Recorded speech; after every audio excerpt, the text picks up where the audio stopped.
Chapter 19. Friedrich didn't remember how he arrived at Uncle Gunter's building. By the time he stood in the hallway in front of the apartment, Friedrich's chest ached and he gasped for air. He pounded on the door. When Uncle Gunter opened it, Friedrich plunged into the room. The color drained from Uncle Gunter's face. "So they have come already." Friedrich nodded, trying to catch his breath. Uncle Gunter shut the door, ushering Friedrich into the kitchen where they sat. "Tell me exactly what they said." The words swam in Friedrich's head, but he tried to repeat them as best he could. Were they wearing the brown shirts of the stormtroopers or the local police uniform? Brown shirts. Uncle Gunter rubbed his forehead. "This is worse than we expected. The local guard is more sympathetic." "Father said he would be home in a few hours," said Friedrich, standing. "I need to go back to the house to wait for him." Uncle Gunter shook his head. "No, Friedrich, he will not be back in a few hours, and you can't stay there. They will be back to search." "For what?" asked Friedrich. "Information, evidence, anything valuable. If they find books or music that are not approved, they will confiscate and burn them."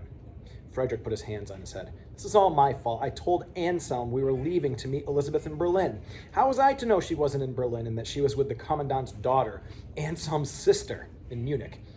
Nephew, none of us could have known.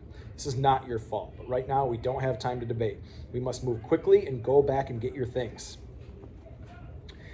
The familiar and comforting streets of Trossingen suddenly felt dangerous. Were they being watched? Would someone report them? How long until Uncle Gunter might be questioned too? Once inside the house, Friedrich quickly gathered the photo of father and mother from his dresser, some sheet music, and his cello. He patted his pocket to make sure the harmonica was still there. Uncle Gunter picked up father's cello and grabbed the still-waiting luggage. He turned out all the lights and locked the door. As they hurried away, Friedrich looked back at his house, now a black cavity between the lamplit others. Uncle Gunter urged them to walk faster, even as they struggled with the instruments and luggage. Fear pressed on Friedrich's chest. What would happen if the Nazis saw them? Would they be mistaken for Jews who hadn't paid their rent? Was this what it was like for Joseph's family when they were forced to leave their home? Would he and father ever return to theirs?